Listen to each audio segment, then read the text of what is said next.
Good morning everyone, আমি happy family. সবাইকে happy Saturday. আশা করছি সবাই খুব ভালো আছো। আমিও খুব ভালো নেই এই কারণেই, গরমে একটু আরাম নিতে গিয়ে এখন নিজে শাস্তি ভোগ করছি। ভোরের দিকে ফ্যানের একদম তলায় মাথাটা দিয়ে শুয়েছিলাম, সাথে এসিও চলছিল। সব মিলিয়ে মিশিয়ে এখন প্রচণ্ড মাথা ভার লাগছে, শরীরটা ম্যাচ করছে সকালবেলা ঘুম থেকে ওঠার পরে। তো সুমনকে অফিস যেতেই হবে, সুমন থাকতে পারবে না আজকে। জানি না সারাটা দিন কীভাবে কাটাবো, কীভাবে চলবো মেয়েকে নিয়ে। বোঝোই তো, মেয়ের ম্যাক্সিমাম দায়িত্ব আমার উপরেই থাকে। বাড়ির লোক যথেষ্ট হেল্প করে, কিন্তু আমি তো মা, আমার ওপরেই ম্যাক্সিমাম দায়িত্বটা থাকবে। এটাই খুব স্বাভাবিক ব্যাপার। কি করে চলবো, কি করে সারাদিন ওকে নিয়ে টাইম স্পেন্ড করবো জানি না। সুমনকে বলেছি তাড়াতাড়ি চলে আসতে। তো সুমন এখন গরম গরম এক কাপ চা দেবে বললো। দেখি চাটা খেয়ে কি হয় না হয়, কদ্দূর কি হয়। তবে মনে হচ্ছে আমার শরীরটা খুব একটা ভালো থাকবে না সারাদিন। মানে ঘুম থেকে উঠেই প্রচণ্ড ভার লাগছে। তো চলো, সারাদিন কি করে কাটাচ্ছি না কাটাচ্ছি তোমাদের অবশ্যই আমি শেয়ার করছি। চলো, এই যে মামা ব্রেকফাস্টের পর আবার একটা ন্যাপ নিতে শুয়েছে। আজকে এত মশা এসছে ঘরে। জেনারেলি ছোটো মশারিটা দিই না, কিন্তু একটু বর্ষা পড়েছে বলে এত মশা এসছে। তো এখন এই মশারিটা আমি দিয়ে রেখেছি ওকে, কারণ ও আমার কোলের মধ্যে ঢুকে ঘুমোয় তো একদম, যার জন্য মশারি দেওয়া হয় না এখন। আর আইদার বড় মশারি টাঙাই, আর নয়তো মশারি ছাড়াই থাকে মশা না থাকলে। তো মাথাটা প্রচণ্ড যন্ত্রণা করছে। দেখা যাক, এবার লাঞ্চ করব, ও উঠলে স্নান করাবো, আমি স্নান করব, খেয়ে একটা ওষুধ খেতে হবে। মাকে আসতে বলেছি, আমার মাকে। আমার পক্ষে আর সম্ভব হচ্ছে না, আমি পারবো না ওকে নিয়ে একা। আর এই আমার শাশুড়ি মায়েরও তো প্রচুর কাজ, ওকে তো সবসময় দেখতে পারবে না। এই গ্রুমিং কিটটা নিয়ে তো রোজ একবার করে খেলে ও স্নানের পরে। তো এই ফাঁকে আমি ওর স্নানের জল টলগুলো ফেলি, যা করি আর কি, টুকটাক কাজগুলো সেরে ফেলি। বসে থাকা এটা নিয়ে বেশ কিছুক্ষণ। মামাই উঠবে না মা, বসো খেলো, দিয়া এক্ষুনি চলে আসবে। চুল এলোমেলো করো না, এইমাত্র চুল আঁচড়ে দিয়েছি না। কোথায় তোমার হেয়ার কম, কোথায় মা? কোনটা দিয়ে চুল আঁচড়াও, দেখাতে পারবে? ওই দেখো, তুমি এইটা দিয়ে চুল আঁচড়াও। আচ্ছা, তুমি চুল আঁচড়াতে পারবে একা একা মা? সেটা এখনো শিখিনি, এইটা দিয়ে আঁচড়ায় শুধু এইটুকু জানি। হ্যাঁ হ্যাঁ, আর তো কিছু জানি না মাম্মা মম্মি। তুমি অনেক জানো মা, এইটুকুই যথেষ্ট এখন।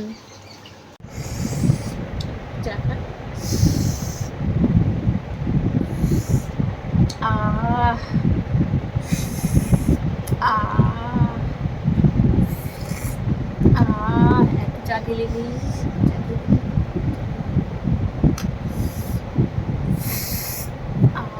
কি টেস্ট,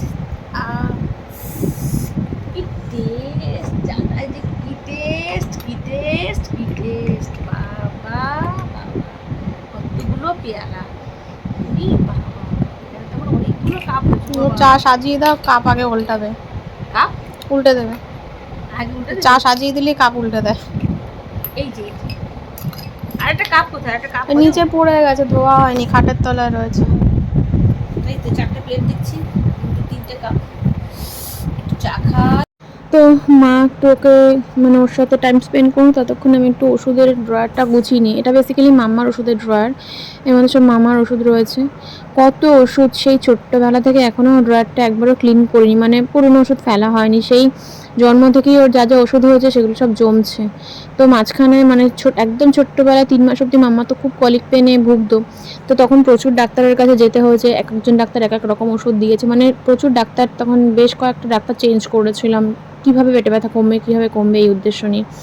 তো অনেক, যার জন্য ওষুধ জমে রয়েছে। এবং সুমন বলছে কয়েক মাস হলেও সেই ওষুধ, পুরনো ওষুধ মেয়েকে আর খাওয়াবো না। 3-4 মাস হয়ে গেলে সেই সিল ভাঙা ওষুধ মেয়েকে আর খাওয়াবো না, সেইগুলো সব বের করো, জায়গাটা খালি করো, নতুন ওষুধ ঠিকমতো সাজিয়ে রাখো। চারিদিকে এত ঘর ছড়িয়ে ছিটিয়ে থাকে, এখন বাচ্চা ঘরে থাকলে যেটা হয় আর কি, ম্যাক্সিমাম মানুষের ঘর গুছিয়ে রাখতে পারে না, বিশেষ করে যাদের একার হাতে সব। আমার তো কোনো হাউস হেল্প নেই, আমার পুরোটাই একা করতে হয়। এই যে আমার এগুলো ভ্যাকসিন, রিসেন্টলি এই ভ্যাকসিনটা হয়েছে, তো এই ভ্যাকসিনের এগুলো সমান যত্ন করে রেখে দেয়। এগুলো অবশ্য অন্য জায়গায় রাখি। তো এটা সদ্য হয়েছে বলে ড্রয়ারের মধ্যে রয়েছে এই থার্মোমিটার, এই নাকের ওষুধ, সব মিলিয়ে মিশিয়ে এগুলো নতুন যেগুলো লাগবে সেইগুলো রেখে দিচ্ছি। আর পুরনো ওষুধ যে কতগুলো ফেললাম জানো না, ভর্তি প্রায় 1-2 বার খেয়েছে, তারপরে আর খেতে হয়নি, সেই ওষুধও রয়েছে।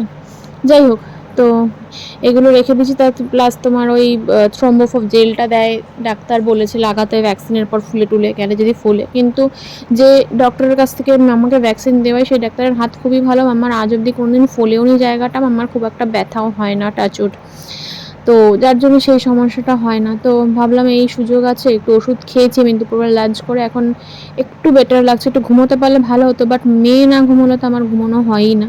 এই কাজল লতাটা আমার জেঠি শাশুড়ি দিয়েছিল, বাট সেটা আজ অব্দি মাম্মা যেহেতু কাজল পড়াই না মাম্মাকে, তো কাজল পাউডার সবই রয়েছে, কিন্তু কাজল মানে কাজল লতা পাউডার সবই রয়েছে, কিন্তু পাতানো হয়নি আর।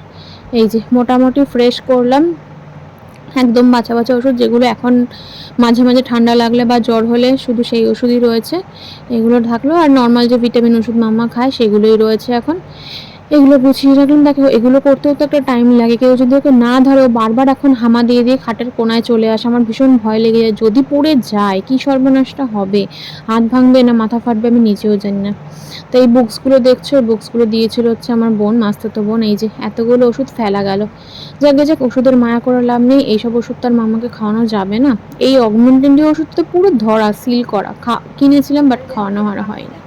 যাই হোক, এখন একটু ঘুমের দরকার ছিল, বাট আমার মেয়ে আমাকে ঘুমোতে দিচ্ছে না, বা মা বলছে আমি ওকে রাখছি তুই ঘুমো, কিন্তু মেয়ে এমন হইগুলো চিৎকারচেঁচামেচি করছে ঘরের মধ্যে, মানে ঠিক আছে একটু শুতে পারছি, ও যে আমার গায়ের পর আসছে না এই অনেক। তুমি থাকো, সারা দুপুর ঘুমাওনি, আমার কিন্তু শরীর খারাপ লাগছে মাম্মাই। শোনো শোনো শোনো শোনো কি বলছি আমি, ওই দেখো কি বলছি আমি, শোনো, তুমি ঠাম্মি আর দিয়ার কাছে থাকো, আমি একটু ঘুমিয়ে নি। হ্যাঁ ঘুমোবো, ঘুমোবো,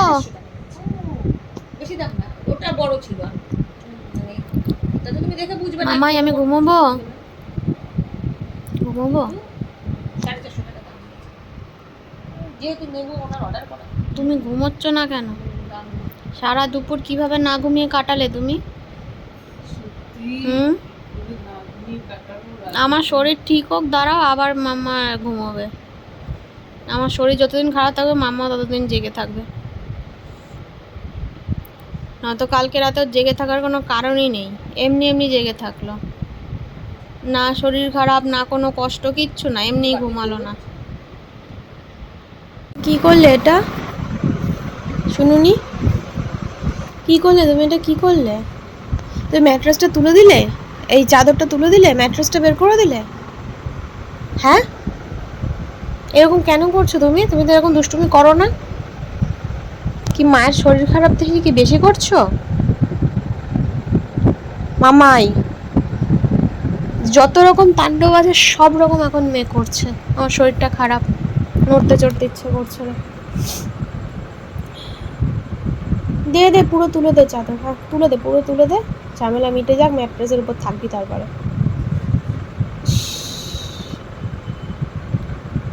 ও দিয়া চলে গেছে, বাড়াবাড়ি শুরু হয়ে গেছে। কোনটুকু ঘুমোলে তুমি? ঘুমের জন্য ততক্ষণ এরকম করলে অস্থির অস্থির, কোনটুকু ঘুমোলে? সো রাত বাড়ছে, শরীরটা প্রচণ্ড আরও ডিটোরিয়েট করছে। আমার একটা বড় মুশকিল হয়ে গেছে, আমার যে মানে ফিজিশিয়ান আছেন, মেডিসিন মানে তোমার নর্মাল জেনারেল ফিজিশিয়ান, দেখো কথাও বলতে পারছি না, জেনারেল ফিজিশিয়ান যাকে দেখাই আমি, উনি আবার স্যাটারডে সানডেতে অ্যাভেলেবেল থাকেন না, মানডে টু ফ্রাইডে সকাল বিকাল দুবেলা পাওয়া যায়। মানে কী বিপদে পড়েছি, আমি ভাবছিলাম হয়তো একটু জ্বর এসছে, ঠান্ডাটা লেগে এসির ঠিক হয়ে যাবে, আবার রাতের বেলা জ্বর আসলো। মেয়েটাকে কি করে সারা রাত দেখবো জানি না, আর এর তো আমার শরীর খারাপ দেখে এরও ঘুম টুম কোথায় চলে গেছে, কে নিয়ে গেছে জানি না। সুমন যতক্ষণ পারছে রাখছে, আর ওর তো সমস্যা একটা টাইমের পর সুমন আর রাখতে পারে না, সুমনের কাছে থাকে না, ইনফ্যাক্ট কারোর কাছেই থাকে না। এমনি সময় আমার শাশুড়ি মায়ের কাছে কতক্ষণ থাকে, আর আজকে সন্ধ্যাবেলা একটু নিয়ে গেছি, উমা 2 মিনিটের মধ্যে এমন চিৎকারচেঁচামেচি বললো, দিয়ে যেতে বাধ্য হলো। ও জীবনে ঠামের সাথে এরকম করে না, আজকে করলো। ও দেখেছে মায়ের শরীর খারাপ, এবার মায়ের কাজ ছাড়া হওয়া যাবে না। দেখ মারছিস কেন বাবাইকে? মামাই কি রেগে রয়েছে, কি হয়েছে মা? তুমি একটু বাবার সাথে থাকো, আমি একটু রিল্যাক্স করি, আমার গা হাত পা প্রচন্ড ব্যথা করছে, আমি হচ্ছে না শুই না, কথাটা হেলান দিয়ে বসে। ও কোথাটা হেলান দিয়ে বসে থাকি, শুলেই মাথাটা আরো কোনো চাপ লাগছে, ব্যথা লাগছে, চোখ জ্বালা করছে। ছোটবেলার জ্বরের কথা মনে পড়ছে, ছোটবেলায় জ্বর হলে চোখ জ্বালা করতো, কি চোখ জ্বালা করতো।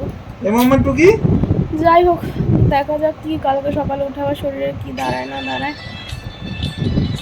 চলো দেখা হচ্ছে নেক্সট কোনো ব্লগে। ততক্ষণ সবাই ভালো থেকো, সুস্থ থেকো, সাবধানে থেকো। যা হচ্ছে না হচ্ছে শেয়ার করতে যাচ্ছে। এখন একটু রেস্টের প্রয়োজন মনে হচ্ছে খুব। কেউ একটু মামাকে আজকে রাতটা রাখুক, আর মানে একটু আমার মানে আমাকে ট্রিটমেন্ট করুক আর কি। কপালটা এত যন্ত্রণা করছে, একটু কপালটা টিপে দেওয়া, একটু হাতটা টিপে দেওয়া, এরকম মনে হচ্ছে করুক। কিন্তু ও আমাকে সেবা শুশ্রূষা করলে মেয়েকে কে দেবে? বাচ্চা ছোট থাকলে না, মায়েদের শরীর খারাপ হলে সে যে কী যন্ত্রণা শুধু যার হয় সেই বোঝে। যাই হোক, চলো যারা ফেসবুক থেকে দেখছো পেজটাকে লাইক দিয়ে দিও, একটা লাইক দিয়ে দিও, ফলো করে দিও। আমি অনেক উল্টো কথা বলছি, সরি। আর যারা ইউটিউব থেকে দেখছো তারা চ্যানেলটাকে সাবস্ক্রাইব করে দিও, আর একটা লাইক দিয়ে দিও। চলো দেখা হচ্ছে নেক্সট ব্লগে।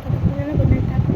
ভালো থেকো তোমরা, সুস্থ থেকো, সাবধানে থেকো। প্রচণ্ড জ্বর হচ্ছে প্রত্যেকের, আর এখন জ্বর হলেই মনের মধ্যে একটা আতঙ্ক ধুকপুক করতে থাকে, এই রে আবার কোভিড হলো।